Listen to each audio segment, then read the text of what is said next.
আজকে কি তোর স্কুল ছুটি? কিন্তু তাও সকালবেলা মা পড়তে বসেছিল। না না, কালকে বিকেলবেলা তো পড়তে বসেছিল।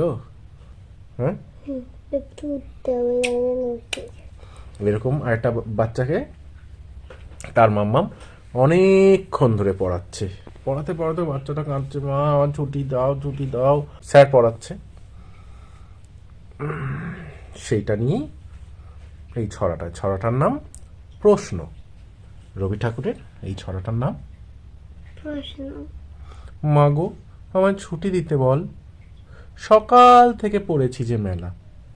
এখন আমি তোমার ঘরে বসে করব শুধু পড়া পড়া খেলা। তুমি বলছো দুপুর এখন সবে, না হয় যেন সত্যি হলো তাই। একদিনও কি দুপুরবেলা হলে বিকেল হলো মনে করতে নাই?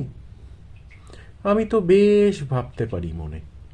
সূর্যি ডুবে গেছে মাঠের শেষে, বাগদি বুড়ি চুবড়ি ভরে নিয়ে শাখ তুলেছে পুকুর ধারে এসে। আঁধার হলো মাদার গাছের তলা, কালি হয়ে এলো দিঘির জল। হাটের থেকে সবাই এলো ফেরে, মাঠের থেকে এলো চাষির দল।